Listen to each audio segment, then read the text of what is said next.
दूसरे की गाड़ी चलाने वाले का बेटा बना असिस्टेंट अकाउंट ऑफिसर, एपीएससी में लहराया परचम। असम के चतिया बालूजिरी गौरी गांव के एक गरीब परिवार के होनहार बच्चे ने एपीएससी में सफलता हासिल किया है। अब वे बनेंगे असिस्टेंट अकाउंट्स ऑफिसर। गौरी गांव के मन बहादुर नेवर और माया देवी के बेटे टॉम कुमार नेवर के सफलता से गांव वालों में खुशी का माहौल है। टॉम के पिता पेशे से ड्राइवर हैं, दूसरे की गाड़ी चलाकर बच्चे को पढ़ाया है।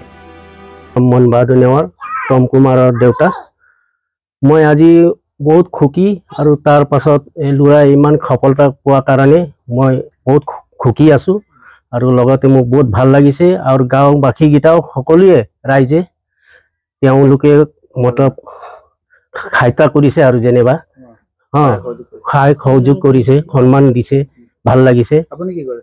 মই এটা ড্ৰাইভাৰ আৰু কি কম প্ৰাইভেট গাড়ী চলাও। খেতিও কৰে?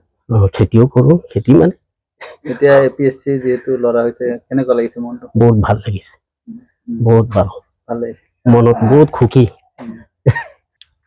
ভাল অনুভৱ কৰিছো কাৰণ বহুত বছৰৰ পৰা কষ্ট কৰি আছিলো আৰু ফাইনালি কিবা এটা পালো আৰু এটো পাই ভাল লাগিছে। এপিএসসি কোন বিভাগত পাইছে? এটো এপিএসসি কন্ডাক্ট কৰিছিলে এসিস্টেন্ট একাউন্ট অফিসাৰ এইজিসিলত। So as a assistant account officer মই পইণ্ট হৈছো। মানে প্ৰথমবাৰ দিছে নে আগতে দিছিল? মই এপিএসসি এনে এপিএসসিৰ সিভিল সাৰ্ভিসটো আগতে দিছো, এবাৰ মেইনসও লিখিছো, কিন্তু প্ৰথমবাৰ সাকসেস হৈছো। এটো আপোনাৰ এপিএসসি কন্ডাক্ট কৰিছে বেলেগ এটা exam specifically for appointment of assistant account officer in AGCL আৰু এপিডিসি। তো কেনেকুৱা লাগিছে আপোনাৰ? বৰ ভাল লাগিছে। কেনেকুৱা পঢ়া-শুনা কেনেকুৱা আছে? পঢ়া-শুনা মোৰ এনে স্কুলৰ পৰাই ভাল। মই এনেও প্ৰথমবাৰ ইয়াত আমাৰ এই অঞ্চলত ডিস্টিংশন ছটাতে মানে লেটাৰ মাৰ্ক পাই পাছ কৰিছিলো মেট্ৰিকত। মই পঢ়িছিলো বালিজুৰি গ্ৰীণ মডেল ইংলিছ স্কুলৰ পৰা আৰু 20 আৰু তাৰ পৰা মই এইটো দৰং কলেজৰ পৰা বিএসসি কৰিছো ফিজিক্সত এজ এ অনাৰ্স। তাৰ পিছত মই 2020 পৰাই প্ৰিপাৰেচন কৰি আছিলো। মোৰ এনে সপোন আছিল ডিফেন্স জইন কৰা as an Indian air force as a fighter pilot. মই এক্সাম দিছো, এফকে দিছো, সিডিএস দিছো, মই ক্ৰেকো কৰিছো, মই ক্লিয়াৰ কৰিছো, কিন্তু ফাইনেল ৰিকমেন্ডেশন পাব পৰা নাই। তাৰ পিছত মই বিভিন্ন ষ্টেট এক্সামৰ কাৰণে প্ৰিপেয়াৰ কৰিব ষ্টাৰ্ট কৰিলো, এপিএসসি পাৰ্টিকুলাৰলি এপিএসসি।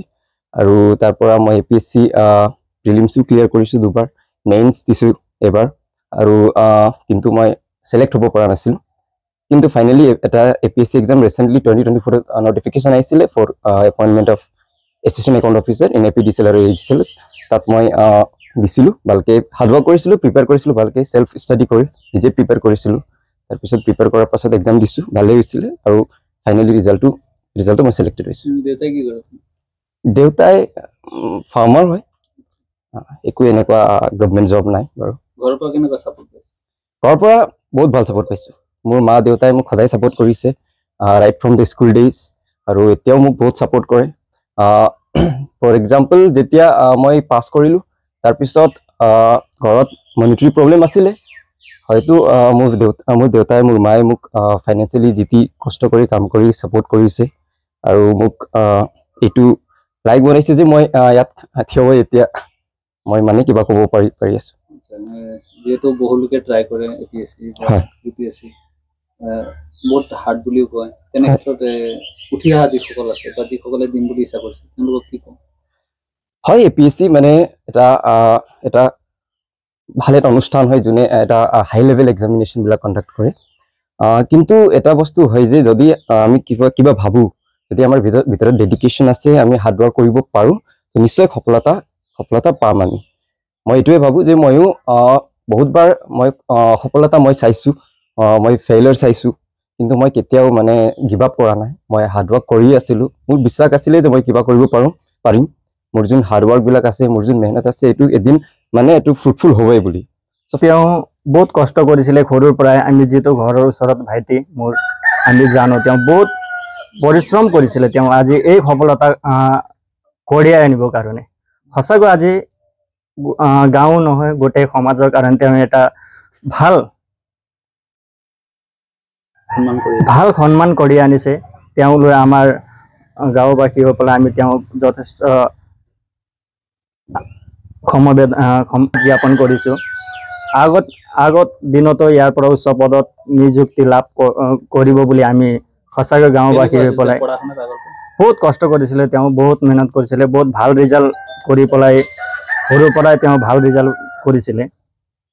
বিভিন্ন দল সংগঠনেও আজি নহয় যিদিনা তেওঁ পাছ কৰিছিলে সেই দিনৰ পৰাই আজিলৈকে তেওঁক সম্বৰ্ধনা সকলো সংস্থা সংগঠনে জনাই আহিছে।